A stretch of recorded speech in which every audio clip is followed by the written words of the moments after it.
میں مدینے میں بھیک مانگوں گا اپنی زندگی گزار، لیکن اب تو رشتہ غلامی ٹوٹ نہیں سکتا۔ فوراً جھڑک دی، آقا جو چاہے کریں، آقا جو چاہے کریں، میں نے تو وفا کرنا ہے۔ یہ ہے سنیو عشق، میں نے تو وفا کرنا ہے۔ پھر کیا ہوا؟ چلے جا رہے چلے جا، بھوکے پیٹ چلے جا رہے، ماں کا دوپٹہ اوڑے ہوئے مدینہ منورہ اس وقت پہنچے۔ توجہ، اس وقت مدینہ منورہ آدھی رات گزر چکی تھی، سب کے دروازے بند ہو چکے تھے، اور مدینہ منورہ میں کڑاکے کی سردی تھی۔ مدینہ طیبہ میں سردی بہت ہوتی ہے ہمیشہ سے، ابھی بھی بہت پیاری سردی ہوتی۔ ایک مرتبہ سردیوں میں پہنچ گیا تو میں نے دیکھا کہ لوگ وہ جو دسے ہوتے ہیں نا سوتے وقت اوڑھنے کے، وہ اوڑھ اوڑھ کر جنت البقیع میں آ رہے تھے، اتنی سردی ہوتی، بڑی مزے کی۔ اب وہ دوپٹے اوڑھائے، پتلے دوپٹے، آدھی رات قدسیان فلک درودوں کے گجرے لے کے اتر رہے ہوں گے، سونے والے سو رہے تھے، مصلی پہ رونے والے رو رہے تھے۔ عبداللہ مدینہ طیبہ میں پہنچے، سوچا جاؤں کا، سب کے دروازے بند ہو گئے، سوچا مسجد نبوی سنا ہے کہ 24 گھنٹہ کھلی رہتی ہے، چلو وہیں کسی کونے میں بیٹھ جائیں گے۔ جیسی مسجد نبوی میں داخل ہوئے، دیکھو یہاں تک عاشق کی وفا کی داستان، اور اب آگے جانے وفا کا کرم۔ جب عاشق قربانی دیتا ہے نا، قربانی، پھر جانے وفا کا کرم کیسے ہوتا ہے۔ ادھر مسجد میں داخل ہوئے یہ سوچ کر کسی کونے میں بیٹھ جائیں گے، ٹھنڈی سے راحت مل جائے گی۔ جیسی داخل ہوئے تو دیکھا ایک بندہ پہلے سے انتظار کر رہا ہے، اس نے سلام کیا، عبداللہ ہو تم؟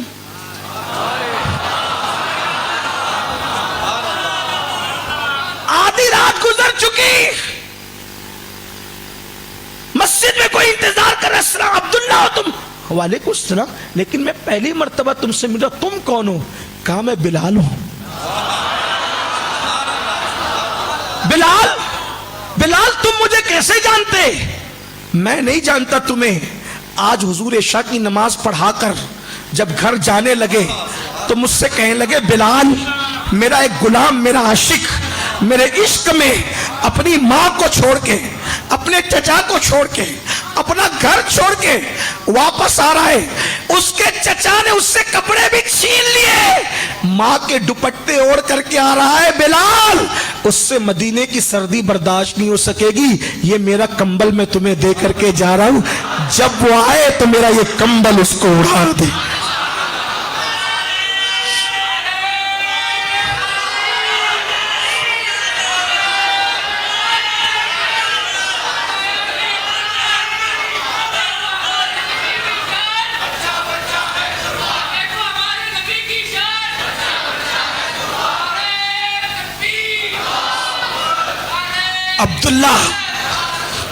عبداللہ وہ کمبل دیکھتے ہیں اور کہتے عبداللہ تو تو سوچ رہا تھا کہ وہ تجھے مل کے پہچانیں گے کہ نہیں پہچان، وہ تو تیرے آنے کی پوری داستان بھی جانتے، اپنا کمبل دے دیا، کیسا کریم آقا، کوئی قربانی تو دے کر دیکھے، ایک قربانی تو دے۔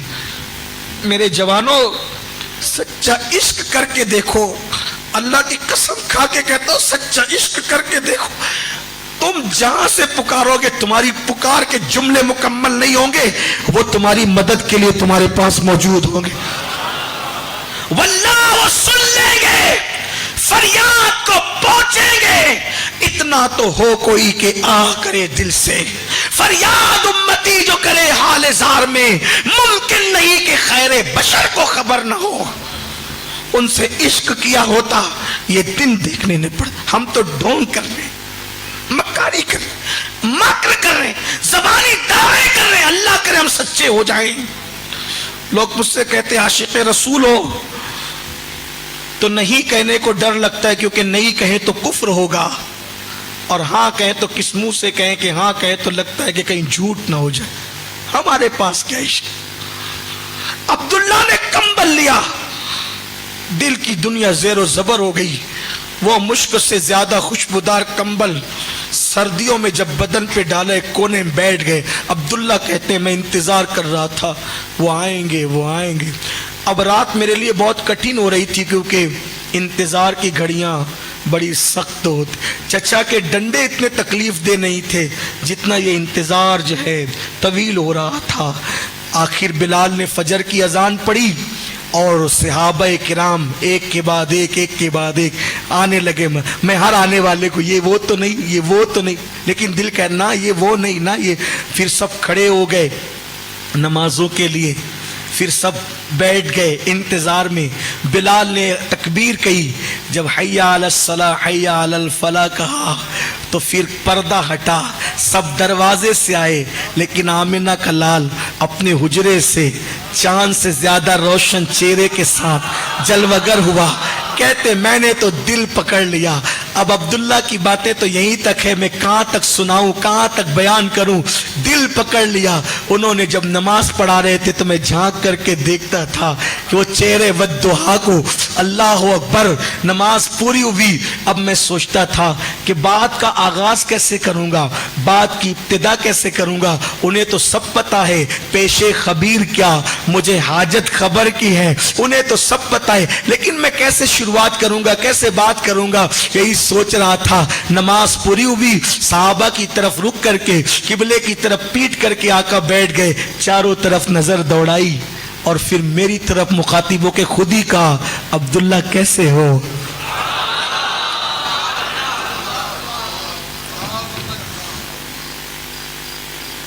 میری دل کی دنیا کا حال زیر و زبر تھا. میں تو صرف رو رہا تھا اور کچھ نہیں کہتا تھا. میرے آقا نے فرمایا یہی رہنا, اب تمہیں کہیں جانے کی ضرورت نہیں, یہی تمہارا ٹھکانہ, یہی تمہیں رہنا.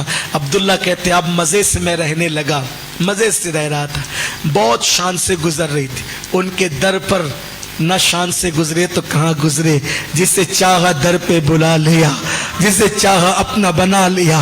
یہ بڑے کرم کے ہیں فیصلے, یہ بڑے نصیب کی بات ہے. عبداللہ کہتے رہنے لگا. ایک دن مجھ سے کوئی معاملہ ہو گیا. فاروق اعظم نے مجھے خوب ڈانٹا. جلالی بزرگ تھے, فاروق خوب ڈانٹا.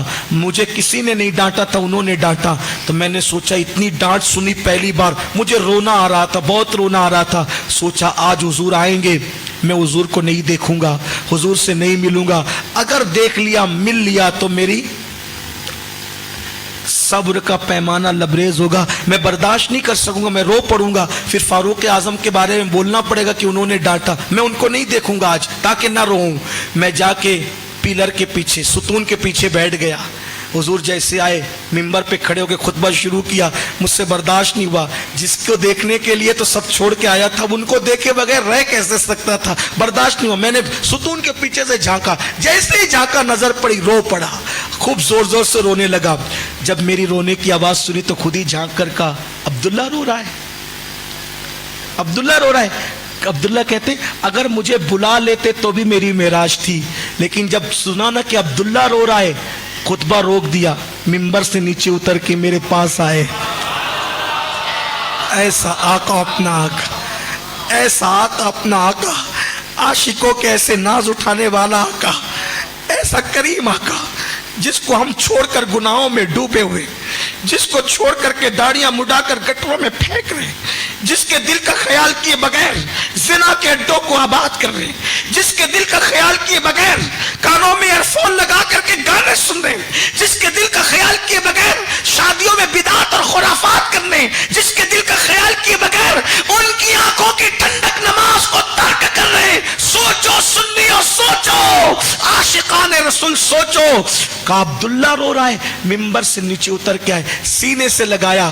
عبداللہ کہتے ہیں روتے روتے میری سسکیاں بن گئی, ہچکیاں نکلنے لگی. میں نے پوچھا کیوں رو رہے عبداللہ, کیوں رو رہے ہو؟ بہت پوچھا, میں نے کچھ نہیں کہا, میں تو روتا ہی رہا. فاروق اعظم آئے, حضور میں نے اس کو ڈانٹا, آج میں نے اس کو ڈانٹا. سرکار نے پوچھا عبداللہ یہ صحیح کہہ رہے ہیں؟ جی یا رسول اللہ انہوں نے مجھے ڈانٹا. کیوں ڈانٹا؟ حضور میں شکایت نہیں کرنا چاہتا عمر کی. فاروق اعظم نے کہا حضور لوگ تلاوت کر رہے تھے, عبادت کر رہے تھے, یہ زور سے اللہ کا ذکر کر رہے تھے, تو میں نے کہا کہ لوگوں کی عبادت میں خلل نہ کر, دھیرے ذکر کر, میں نے اس لیے ڈانٹا. پتہ ہے حضور نے کیا کہا؟ عمر یہ میرے عشق میں سب چھوڑ کے آیا ہے, یہ کچھ بھی کرا کرے اس کو کرنے دیا کر, اس کو ڈانٹا مت کر, یہ جو کرے اس کو کرنے دینا, اس کو نہیں ڈانٹنا. اب اس نے لاڑ پیار میں زندگی گزر رہی تھی، یہاں تک عبداللہ کی بات ختم ہوئی۔ اب عبداللہ ابن مسعود کہتے ہیں جنگ تبوک کا زمانہ آیا۔ جب جنگ تبوک کا زمانہ آیا ہم لوگ تبوک میں گئے۔ تبوک میں جب محاصرہ طویل ہو رہا تھا، ایک رات اچانک میری آنکھ کھلی، میرا دل گھبرایا، میں نے سوچا چلو حضور سے ملاقات کرتے ہیں۔ عبداللہ ابن مسعود، یہ دوسرے عبداللہ ابن مسعود، چلو حضور سے ملاقات کرتے ہیں۔ حضور کے خیمے میں گیا، حضور نہیں تھے۔ فاروق صدیق اکبر کے خیمے میں گیا، صدیق نہیں تھے۔ فاروق اعظم کے خیمے میں وہ بھی نہیں تھے۔ میں نے کہا اللہ خیر کر، اللہ خیر کر، تینوں کے تینوں خیمے میں نہیں ہے۔ پھر میں نے دیکھا کہ ایک بھیڑ اکٹھا ہے، مشعل جل رہی ہے، وہاں بھیڑ لگی ہے۔ میں دوڑا گیا تو کیا دیکھا، میں نے پوچھا کیا ہوا، تو کہا کہ عبداللہ کا انتقال ہو گیا۔ کون سے عبداللہ؟ وہی عبداللہ جنہوں نے سب چھوڑا تھا، جن کے لیے اتنا جوانی میں انتقال ہو گیا تبوک میں۔ میں نے کہا عبداللہ دنیا سے چلا گیا؟ ہاں۔ اور وہاں باتیں ہو رہی تھی، صحابہ کہتے تھے آقا مدینہ پاک میں یہ دستور ہے کہ جس کا انتقال ہوتا ہے اس کے گھر والے غسل دیتے ہیں، کفن پہناتے ہیں، قبر میں اترتے ہیں، اس کا تو کوئی رشتہ دار ہی نہیں آقا، اس کا کیا ہوگا؟ تو میرے آقا نے فرمایا اس کو غسل ابو بکر و عمر دیں گے، اس کو کفن ابو بکر و عمر اپنے ہاتھوں سے پہنائیں گے۔ عبداللہ ابن مسعود کہتے ہیں غسل دیا گیا، کفن پہنایا گیا، حضور کے دونوں وزیر قبر میں اترے۔ جب قبر میں اترے تو سرکار نے فرمایا باہر آ جاؤ، باہر آ جاؤ۔ دونوں یاروں نے کہا میرے ماں باپ آپ پہ قربان آقا، غسل رشتہ دار دیتے تو قبر میں بھی رشتہ داروں نے اترنا ہے۔ سرکار فرماتے باہر آ جاؤ، اس کی قبر میں تم نہیں اترو گے، اس کی قبر میں میں خود اتروں گا۔ نصیبے کی ارجمندی دیکھیے، لوگ کہتے ہیں کہ مرنے کے بعد حضور قبر میں آتے ہیں، ارے قبر میں تو سب کی آتے ہیں، لیکن جو سچے عاشق ہوتے ہیں ان کو تو اتارنے کے لیے بھی آتے ہیں، ان کو تو اتار، کوئی ان کا ہو کر تو دیکھے۔ زندگی یہ نہیں ہے کسی کے لیے، زندگی ہے نبی کی، نبی کے لیے، انہیں جانا انہیں مانا، نہ رکھا غیر سے کام، للہ الحمد میں دنیا سے مسلمان گیا۔ عبداللہ ابن مسعود کہتے ہیں آقا ان کی قبر میں اترے اور اترنے کے بعد اپنی باہوں کو پھیلا کر عبداللہ کو اپنی باہوں میں لیا، اور لینے کے بعد مشعل جل رہی تھی، اس روشنی میں حضور کا چہرہ چمک رہا تھا۔ حضور نے باہوں میں لے کر ان کا کفن ہٹایا اور ان کو دیکھا تو میں نے اس روشنی میں، عبداللہ ابن مسعود کہتے اس روشنی میں میں نے دیکھا حضور کی آنکھوں سے آنسو نکل رہے تھے اور داڑھی کے بالوں سے لگ کر چومتے ہوئے ان کے گالوں پہ گر رہے تھے۔ عبداللہ ابن مسعود کہتے ہیں میں نے کبھی کسی پہ رشک نہیں کیا، لیکن اس وقت میں دل پکڑ کر کہہ رہا تھا کاش یہ عبداللہ نہ مرا ہوتا، اس عبداللہ کی جگہ عبداللہ ابن مسعود ہوتا، کیونکہ مرنے کے بعد حضور کی باہوں میں لاشا کسی کا دیکھ کر مجھے رشک آ رہا تھا، اور پھر حضور کے آنسو عبداللہ کے گالوں پر موتیوں کی طرح سج رہے تھے، ان کے کفن میں موتیوں کی طرح سج رہے تھے۔ میں رشک کر رہا تھا کوئی کفن میں نماز کا ثواب لے جائے گا، کوئی کفن میں حج کا ثواب لے جائے گا، کوئی کفن میں عبادتوں کا ثواب لے جائے گا۔ عبداللہ تیرے مقدر پہ قربان، تو مدینے والے کے آنسو اپنی قبر میں لے کر کے جا رہا ہے۔ عبداللہ ابن مسعود کہتے ہیں حضور علیہ السلام کی آنسو موتی کی طرح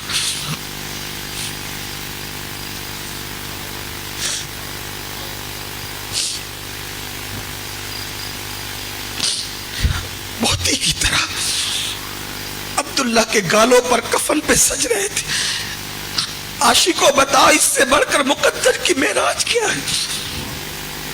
کہاں نماز کا ثواب، کہاں مصطفیٰ جان رحمت کی آنسو، کہاں حج کا ثواب، کہاں مصطفیٰ جان رحمت کے آنسو۔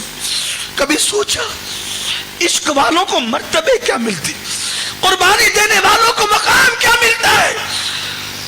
عبداللہ ابن مسعود کہتے ہیں ابھی میں دل پکڑ کے یہ کہہ ہی رہا تھا کہ کاش مسعود کا بیٹا عبداللہ اس کی جگہ مر گیا ہوتا تو میں نے اس سے بڑی بات دیکھ لی۔ بڑی بات یہ تھی حضور نے ان کا لاشا اٹھایا اس طرح اور کہا مولا تو اس سے راضی ہو جا، کیونکہ میں بھی اس سے راضی ہوں۔ تو اس سے راضی ہو جا، میں بھی اس سے راضی ہوں۔ مولا میں گواہی دیتا ہوں کہ میرے اصحاب میں اس نے مجھے کبھی ناراض نہیں کیا، اس نے میرے لیے سب کو چھوڑا۔ مولا میں اس سے راضی، آخری تک اس سے راضی تھا، اس کی وفا سے راضی تھا۔ اور یہ کہہ کر عبداللہ کو ان کی قبر میں لٹا دیا گیا۔ یہ ہے عاشقوں کی داستان۔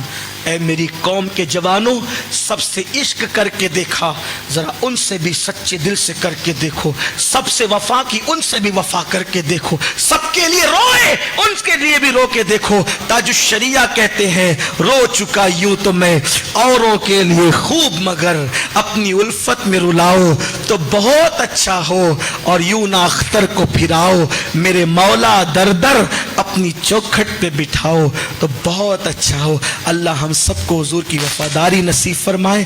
گفتگو کے درمیان کوئی غلطی ہے تو اللہ معاف کرے۔ استغفر اللہ ربی من کل ذنب و اتوب الیہ وما علینا الا البلاغ۔ السلام۔